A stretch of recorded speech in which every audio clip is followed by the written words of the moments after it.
విజయవాడలో వైఎస్ జగన్ జన్మదిన వేడుకలు ఘనంగా నిర్వహించారు.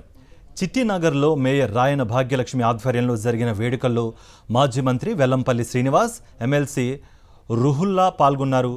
జగన్ బర్త్డే సందర్భంగా కేక్ కట్ చేసి వైఎస్ జగన్కు శుభాకాంక్షలు తెలియజేశారు.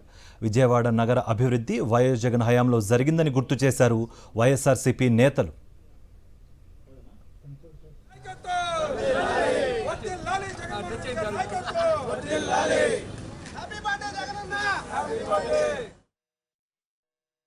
మాజీ ముఖ్యమంత్రి వర్యులు జగన్మోహన్ రెడ్డి గారి పుట్టినరోజు వేడుకల్ని ఆంధ్ర రాష్ట్రం మొత్తం ఘనంగా నిర్వహించుకోవడం జరుగుతున్నాం.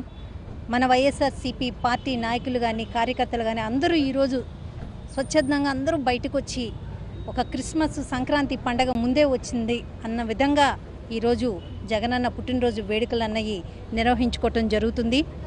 ఏదైతే కూటమి ప్రభుత్వం ఏర్పడిన దగ్గర నుంచి ప్రజలకి నమ్మబలికిన వాగ్దానాల సూపర్ 6 కానీ, లేకపోతే రైతు భరోసా కానీ, ఈరోజు కరెంటు ఛార్జీలు కానీ, అలాగే నిత్యావసర వస్తువులు ధరలు పెరగటం కానీ, ఈరోజు ఏ రకంగా చూసినా కానీ ఈరోజు ప్రజలు గమనిస్తున్నారు.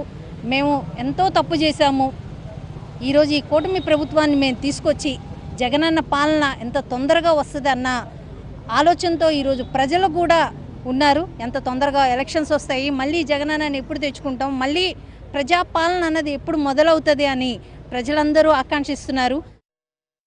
జగనన్న పుట్టినరోజు వేడుకలు ఘనంగా కూడా విజయవాడ పశ్చిమ నియోజకవర్గంలో ప్రతి వాడలో కూడా ఈ కార్యక్రమం నిర్వహిస్తున్నారు. ఈరోజు మా నగర మేయర్ గారు రాయన భాగ్యలక్ష్మి గారు, నరేంద్ర గారు ఆధ్వర్యంలో జగనన్న పుట్టినరోజు వేడుకల్ని ఘనంగా నిర్వహిస్తున్నారు. ఎందుకంటే ప్రజలందరూ కూడా జగనన్న అధికారంలో ఉన్నాడా లేదని ఆలోచించే పరిస్థితి లేదు. ఎందుకంటే జగనన్న చేసిన మంచి ఎప్పుడు కూడా చిరస్థాయిగా నిలిచిపోతుంది. మోసపు వాగ్దానాలతో ఈ కూటమి ప్రభుత్వం ఏర్పడడం జరిగింది.